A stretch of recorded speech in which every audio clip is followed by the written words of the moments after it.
Haytek masjid atrofidan uy qidirgan yurtdoshlarimiz uchun bugun biz sizlar bilan Chilonzor tumani 7-kvartalda joylashgan 2 xonali uyimizni birgalikda ko'rib chiqamiz. Bu ko'rib turganlaringiz uyimizning birinchi xonasi, mehmonxonamiz, o'zining yumshoq mebellari, ko'rib turganinglardek TV zonamiz, komodlar bilan.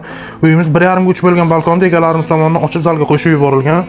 Uyimiz katta yo'l yuzida ikkinchilikni ko'rib turganinglardek, asta parkovkadan joylar muammo emas. Yaxshi joyda joylashgan. Oshxonamiz o'z o'rnida qolgan. Kerakli barcha mebel va texnikani yaxshi sifatlisidan qo'yilgan. Ko'rib turganinglardek yog'och elementlarga alohida e'tibor berasizlar. Uyimiz 4 qavatli binoning 3-qavatda joylashgan bo'lib, umumiy maydoni 46 metr kvadratdan iborat. Bu yerda esa ota-onalar yotoqxonasi ko'rib turganinglardek zalimiz bilan bir xil kattaligi va kenglikda bo'ladi. Tomlar alishgan, eshiklardan yaxshi sifatlisidan qo'yilgan.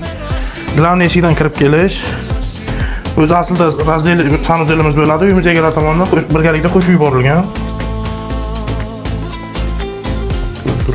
Ushbu uyimizni mo'ljaliga keladigan bo'lsak, Chilonzor tumani 7-kvartal Haytek masjidi yonginasida joylashgan ushbu 2 xonali uyimizda videoda ko'rgan barcha mebel va texnikalaring bilan birgalikda egalari 76 ming AQSh dollar baholashmoqda. Agarda kimgadir qiziq bo'lsa, opsioniyadagi raqamlarga qo'ng'iroq qilishingiz mumkin.